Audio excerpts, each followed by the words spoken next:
I believe that it was a lot of people that were under the illusion that Diddy actually owned or had equity or a stake in Ciroc. At least that was my impression. I didn't think that he owned 100% of it, right? But I was always sold, and I always believe what is told to me. Let me say it again.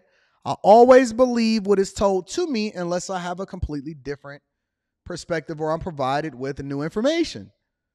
I was under the impression, based off of how it was being promoted and sold, that Diddy was the owner of Ciroc. Well, shout out to them boys over there at Earn Your Leisure, EYL. They put on what I hear was a phenomenal event.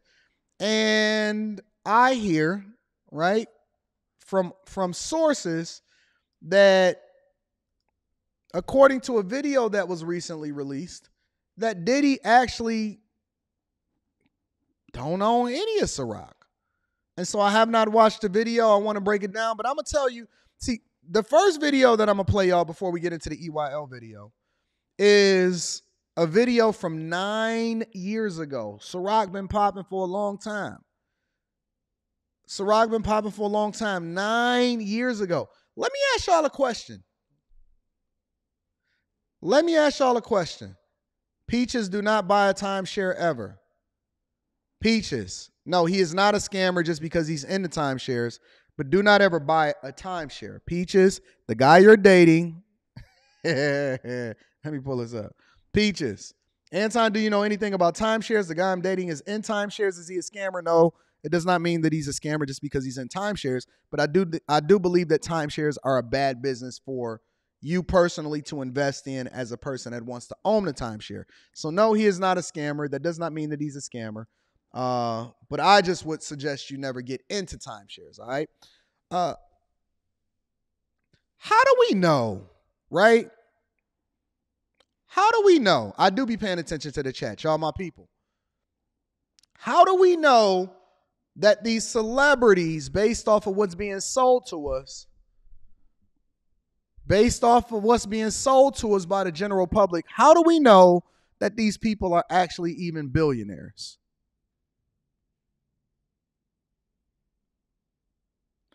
I'm not even referring this to Diddy. How do we know what these Forbes list is really talking about? How do we know whether or not these people is really millionaires? How do you know? How do you know? How do you know who owns what? How do you know that these press releases are real? How do you know? We all taking a word for it. I show my W-2s. I show my bank accounts. I show my brokerage accounts. I show my 1040s. I show my wires. I show what I make on a monthly basis. That's why I'm always going to be absolutely positively transparent with what it is that I do with my bag chasers. If you want to see all of that information, it is available for you inside of the Patreon. Link is in the description as well as pinned to the top of the chat. But how do we know? Why do we automatically assume whoever our favorite celebrity is just automatically winning and all the way at the top of the chat? How do we know that these rappers' chains is even real? How do we know that their cars is really theirs? How do we know any of this? How do we know? Right? I'm always perplexed that we automatically just say you're not on the Forbes list or anything like that. I don't know anything about anybody. And so, again, I have to go based off of what the evidence is or what it is that you present to me until I get new information. This video is from 9 years ago. Ciroc was already popping. Diddy did an interview, right? This is from 9 years ago. Let me play this first and then we're going to get into it. For me, coming out of the recession, it was very important for me to get some stability, around my business, around my apparel business. Macy's is, the #1 retailer in the world, and they have been so loyal to me. And it was just a perfect fit for me. And as I was expanding into other businesses, I felt that I wanted to make sure that I had, some grounded security. But everybody's business model is different, whether it's Martha Stewart or whether it's Jessica Simpson or myself. And I've done very well in the apparel business. It was 2002. that you told Busta Rhymes, pass the Courvoisier. Yeah. Years later, you said Ciroc. Yes. That's where I'm going. How did you know liquor was going to be the right way? I mean, for me, it kind of fit my brand. You know, my brand, I was known as the king of celebration, the king of parties, and I wanted something that was luxurious and aspirational, and I saw an opportunity in the ultra premium sector of vodka. I was naturally a vodka drinker, and you know, I knew about Ciroc, and How do we even know that he's a vodka drinker? I mean, let's just be real.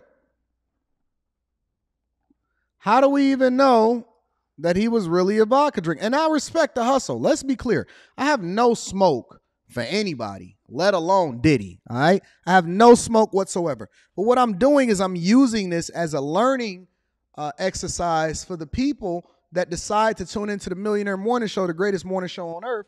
I'm using this as an exercise in order to illustrate that everything that you're being marketed does not necessarily or is not necessarily a representation of what it is that you should be doing. And this is why I don't want y'all sitting here following rappers and celebrities and whoever it is that's standing in front of you throwing a product under your face, because then y'all start to use that as an example of how it is that we supposed to live our life. And that's not what it is. That's not the finesse. That's not the finesse. Let's continue to hear what he got to say.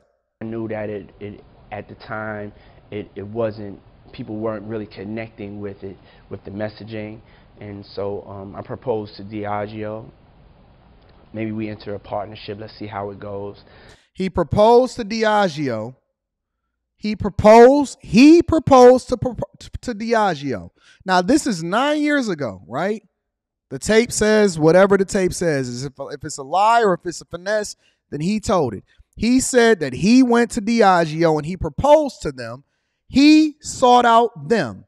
He gave them a pitch, right? If I'm off, then correct me. I'm open to being wrong. He gave them a pitch. I'm going to read y'all super chat shortly. Thank you. And then what did you do when you proposed to Diageo? I told them these, you know, astronomical numbers. Wait. He said he proposed to them that they go into a partnership. A partnership means that I have a stake in it. I have some equity in it. I have some sweat in this. You have some stake in it. You have a percentage in it. You got equity in it. And so we're going to come together like Voltron, and we're going to put your distribution and manufacturing together with my marketing, and then we're going to move this product, right? We're going to move this product, right? Okay, cool. See how it goes. I told them these.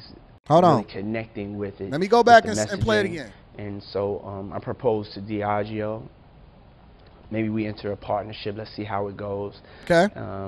I told them these, you know, astronomical numbers that I felt I could hit, and you hit them. I hit them. We take a lot of pride in the way that we have marketed and the success we've had, but we also take a lot of pride in the responsibility, awareness aspect that we've brought to the industry. Is Diddy so valuable that you get to own a piece of a business without putting any money in to begin with? Yes. Is Diddy so valuable that you get to own a piece of the business without putting any money into it? That was the question. He said yes. Is Diddy so valuable that you get to own a piece of Ciroc without putting any money into the business? He said yes. Fair enough. Why? I would say because of the currency, the actual credibility that I bring to a situation. If I get involved in something, I'm not involved in a lot of things, and if I'm involved in something, there is a value to my involvement that has to be that has to be factored in. Okay, cool. I'm with it. I watched this interview 9 years ago in 2014 when it was released on YouTube. I said, Diddy is killing it. Somebody in the chat said, who thought that they own it, or why would you think that they own it? Why not? Ain't that what 50 did when he introduced himself to vitamin water? Isn't that what Jordan did when he got himself involved in Nike? Isn't that what LeBron did when he signed his multi-billion-dollar deal as far as his lifetime contract with Nike, instead of taking, and the blueprint was supposed to be, instead of taking a payment, right, for endorsement, you then instead reallocate those funds into equity, similar to what a CEO would do as far as their compensation. Tim Cook owns a large majority of Apple because his compensation is set up to where it's tied to his performance, and then he then gets equity in the company. Any person that is a Googler, right? Part of your compensation package, Facebook, part of your compensation package is that you get a base pay, and then on the back end, you get equity into the company that shares vest or continues to increase in value based off of when it is that you're supposed to be able to sell it, right? That's what happens when you go to a startup instead of going to a mature company already. A lot of times you take a lower salary, but you're taking a risk, and the success of the company is tied to the work that you put into it. And so you get an equity stake. And that's why when companies then IPO, an initial public offering, meaning that they go from private to public, then they become rich because they have a equity or a stake in it. Okay? So it's no reason for us or me, I'll just say me personally, because it has nothing to do with whether or not you believed it or anything like that. I'm just going to use myself as an example. There's no reason for me to not believe that he had an equity stake or a percentage of ownership in Ciroc, which is distributed, according to what it is that they're saying, by Diageo. Now, Diddy showed up at InvestFest in order to speak more closely about the lawsuit that he has against Diageo and the arbitration that they're going through, okay? And so he wanted to speak about how he turned it from a company that was losing, or a liquor that was losing, according to the title, $40 million annually, $40 million annually, to a $400 million plus brand a year. Let me go ahead and look at the video. I have not seen it yet because I like to react to it in real time. All right. Let's get into this Diageo situation, right? So I want to talk about the relationship with Diageo. So this lawsuit that you brought against them, right? People might not know, but I think Pharrell was the actual first one to sue Diageo, and it was for unfair treatment. So you had a historic relationship with them, 15 years, going back to Ciroc, DeLeon. I never even heard of Ciroc until you started doing the commercials, blew it out the water. Then you had 15 years. 15 years. So he had been in business with Diageo based off of his success in promoting liquor brands for over 15 years. That is a decade and a half. That is no short amount of time for you to then do whatever it is that you want to do. Go into business, have negotiations, get equity, prove yourself, so on and so forth. 15 years is a long time. Let's continue. DeLeon, and everything looked like it was on the up and up, owned by a black man and all that. So a lot of people was confused when the lawsuit came about. You shared some information with us when we came to your house that we wasn't aware of. So can you really talk about that? Because I think it's a very interesting case study for entrepreneurs to understand.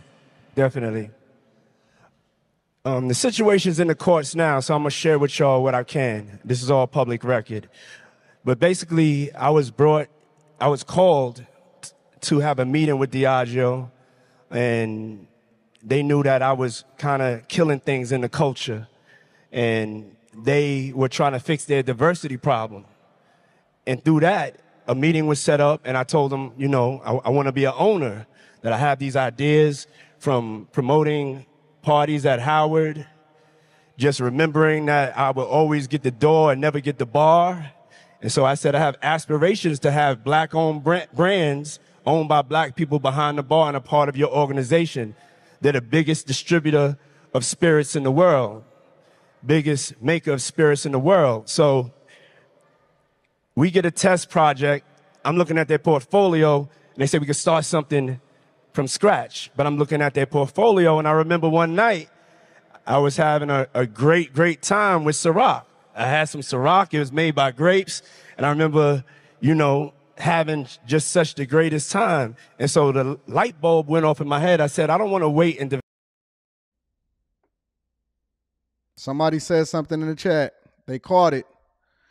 They caught what it is that I noticed from the very beginning from the video from 9 years ago. I already said it. Y'all are on y'all toes today. Y'all are on y'all toes today. So either it was, because I understand the marketing. I understand you promoting the brand. I understand you had to shoot and tie on 9 years ago. You was continue to, build it up and all of that other type of stuff, right? So I get it. I get it. But he's saying that basically,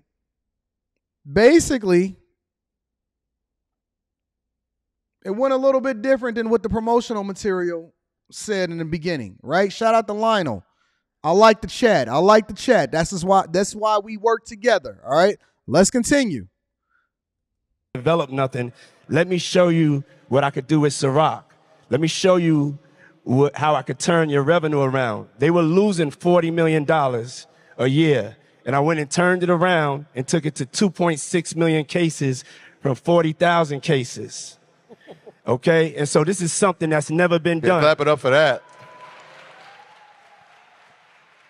And so 15 years later, even though I had that success, I was always fighting for Ciroc not to be pigeonholed, not to be pigeonholed as a black brand, not to be pigeonholed as an urban brand.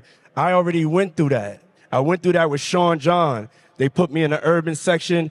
I had to go and disrupt the fashion industry, pull up on Fashion Week, and show them what that black excellence swag is about. And that's what we did with Sean John. And so with Ciroc, it was the same thing, get into the spirits industry. No matter what industry I went into, I always came up against this ceiling that they just wanted to keep me in the colored section. So let me ask y'all a question, because before we get into the rest of this video, because I want to get to the part where you talked about ownership, let me ask y'all a question. A, how do you then fight for something that you don't necessarily own? B, doesn't this go against the thing that y'all said that y'all wanted? Let me remind you. Let me pull back up y'all memory. Let me reconnect you with what it is that y'all said. Y'all said that segregation is good.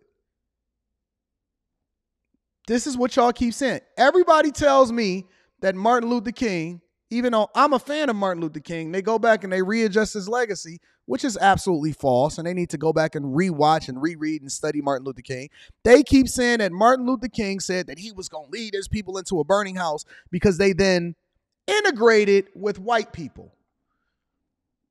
And now y'all saying that we need to separate ourselves. We just need equal opportunity. Well, first and foremost, you can't have equal opportunity when you using somebody else's dollar, marketing dollar, didn't put your own money into it. And then also on top of that, you don't have any equity in the company. You don't have any voting shares. Secondly, I thought that y'all wanted to separate yourselves because y'all were the culture. Are y'all the culture or are y'all not the culture? Is it for us, by us, FUBU, or is it not? I'm just asking a question. You guys will be more than welcome to be able to cam up and hold me accountable. Or if you think that I'm absolutely wrong, you will be able to do that today, because this is what we do on this day. On Fridays on the Millionaire Morning Show, you are more than welcome to be able to cam up and ask whatever it is that you want. So do you want to separate yourself, or do you then want to continue to be promoted into the eyes and the ears of the people that you don't necessarily care about? Just curious.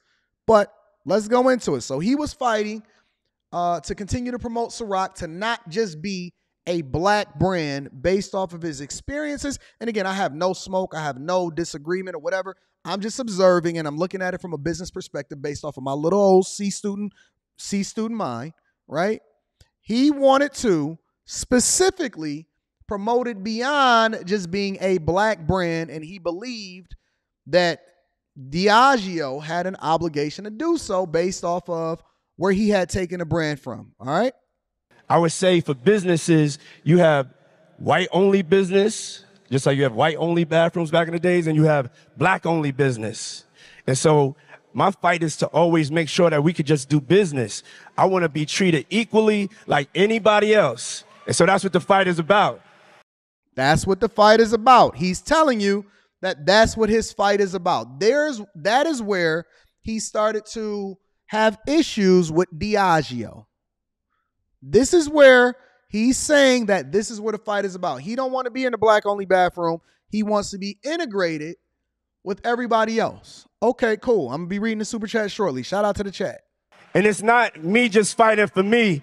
I'm fighting for us. Oh. Because whatever bar I set, y'all have to come behind me on that bar, and I want to make sure that it's right. Okay. So that's what the fight is about, simply put.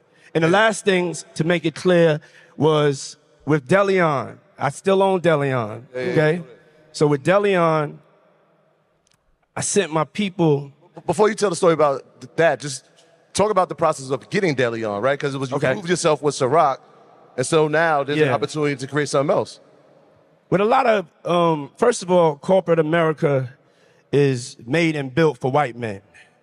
So when you're going into corporate America, usually your entryway is to help them with their diversity problem. But at the end of the day, you want to be able to open up doors. Sometimes you got to take that opportunity and get in. And so that's what I did with Ciroc. But I told them I don't work for nobody. Everything in my portfolio I own. So you guys have to know my ultimate dream is a tequila. Since I was a kid, I remember drinking tequila or being afraid to drink tequila at first. Since not a kid, a teenager.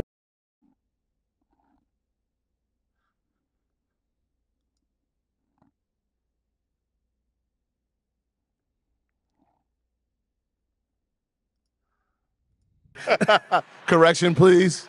I mean, I was over 21. Yeah.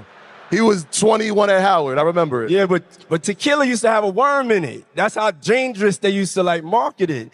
But I was like, I really love tequila. And this was before the whole tequila craze. So it's like you make a deal. You make a deal like, I'm going to advance this for you so then we could be good partners and you could give me what I want, which is my opportunity for me to own my brand and to be able to build generational wealth for my kids and my people.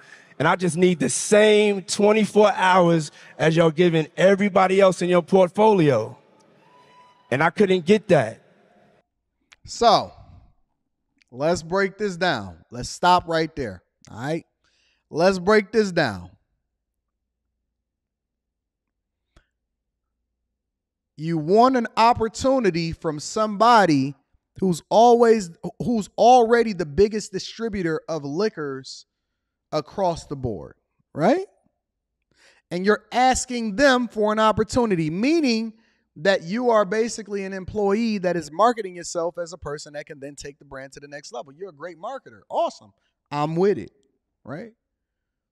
Remember when Ye had showed up to Sway in the morning and he said, you don't have the answers, because Sway was saying, why don't you do it yourself? Why don't the people crowdfunded? Why don't you do it like Dr. Umar Johnson and crowdsource it based off of putting your own money behind it and continuing to promote it and build it? Because every picture that I've seen outside of the Diddy stuff, outside of the Cassidy stuff, outside of all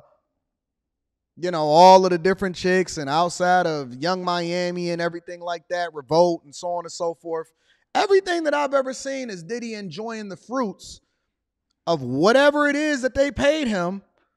And we all used to estimate it, and we said that it made him a billionaire because he was the owner of Ciroc, right? He was on the yachts. He was out here spending the money. He changed his name to Love. He started a new record label and so on and so forth, right? And so you built it off of something that was already established. You did a phenomenal job. You was properly compensated as a result of it. And then you got your bag, and now you saying, listen, I want more, I want bigger, and I want better. And they said, no. You don't have any equity or ownership. You said, but I told you my dreams. That's literally what he said, word for word. He said, listen, you always knew that it was my dream in order to own my own. I always wanted to have Ciroc. I always wanted to have equity in it. I worked for y'all for the last 15 years. You knew it was my dream. Why aren't you guys continuing to give me something instead of just properly compensate me for whatever it is that the contract said that I signed on the dotted line? Listen. I was the person that was a CEO, and I owned Bad Boy Records with Craig Mack.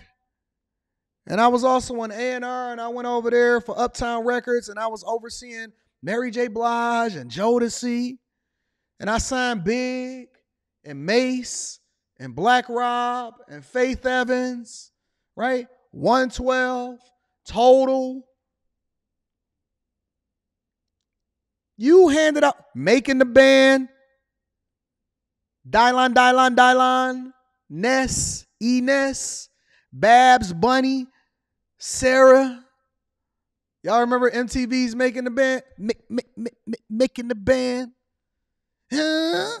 Fred. Huh? I got that memory. They had to prove themselves. Farnsworth, Bentley, right? Boys in the Hood featuring Jeezy. Young Jock. And on the stove. And down. It's going down. Aiming to the mall. It's going down. Anywhere you see me, guarantee it's going down. Verse number 2.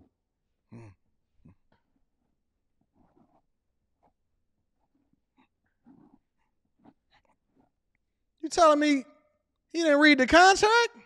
Danity Kane, Day 26, The Locks. If I got 24 hours to live. Cassie, correct? Anywhere you see me, guarantee it's going down. Verse number 2. On the stove. Are you telling me that he worked for 15 years, did not actually get the equity that he wanted, and it's not because of something that Diageo did? It was because he didn't read his contract? I want to hear the rest of this. I'm curious. Is there any way you see me going? He is going down. G-Dep, special delivery. I don't want that. Special delivery. I need that. Loon.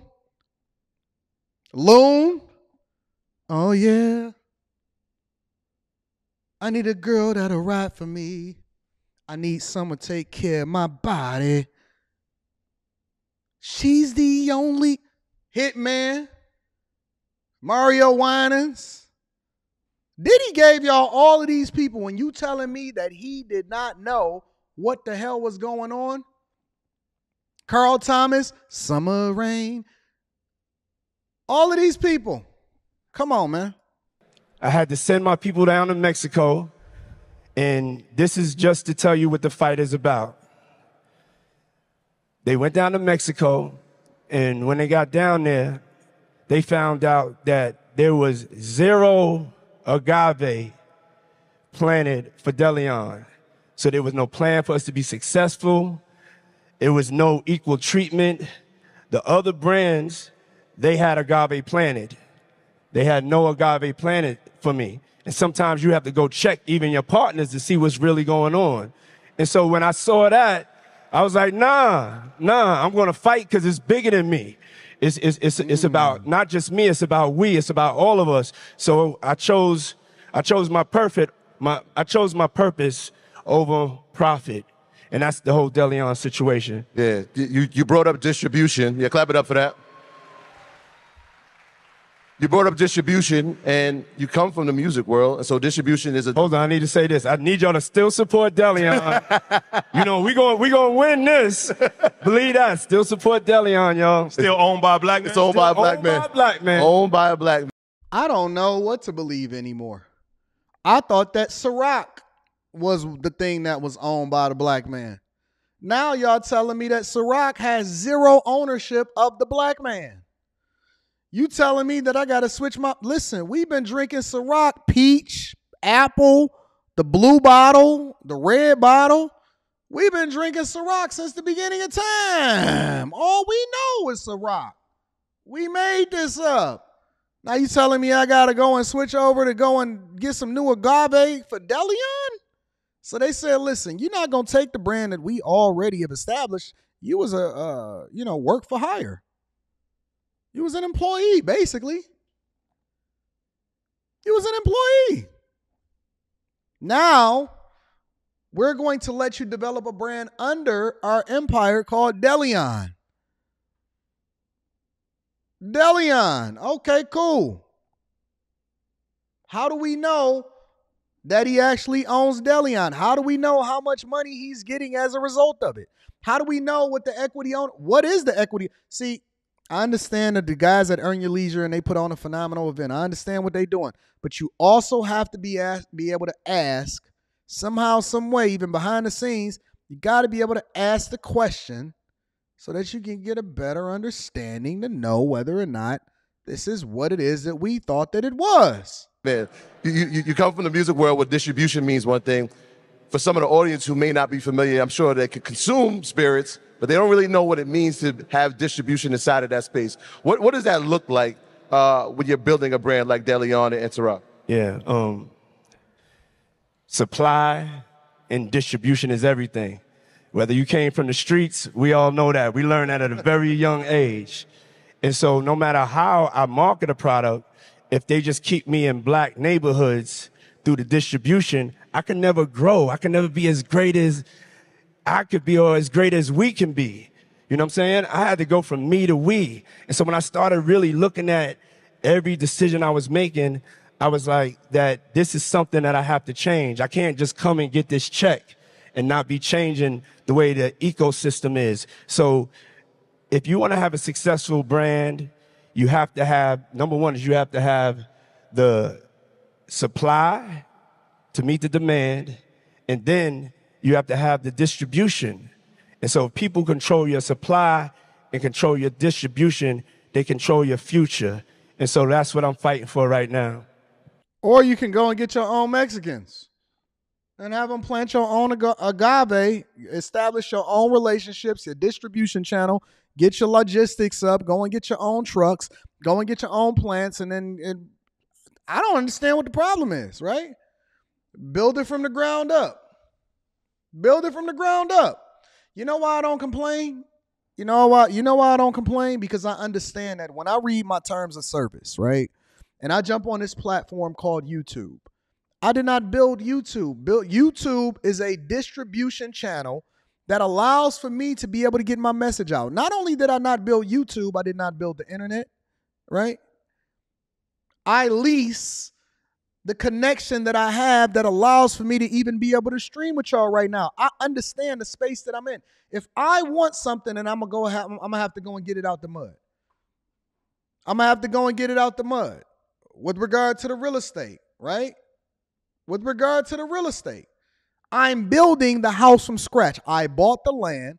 I hired the contractors. Now, if the contractors come back and say, Anton, but we put all of this work into these homes that you are building, these buildings, these apartments that you're building, we put all of this work into it and we want more equity stake in it. I'm going to say, no, I'm going to find another contractor because they have zero ownership in what it is that I'm putting together. I own 100% whatever it is that I own. That's just, it just is what it is. And I understand this fight. I understand that he's marketing himself. I understand that he's going to get his bag and so on and so forth.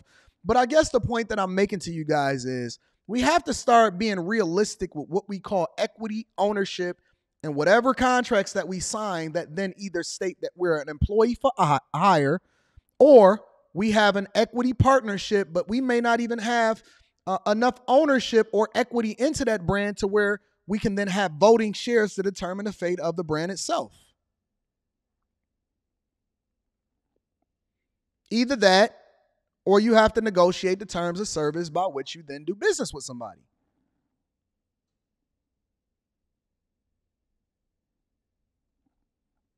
It's just the truth.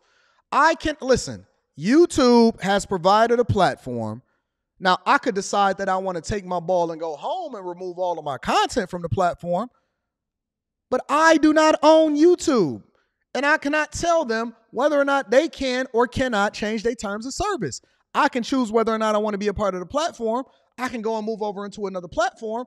I can try and build my own version of YouTube, but the reality is that I do not own this platform. I am a contractor that is also a 1099 employee, so to speak, that then have the ability to do whatever it is that I do, and then I get a percentage of whatever it is that I put out there. That's just a fact. That's just the facts.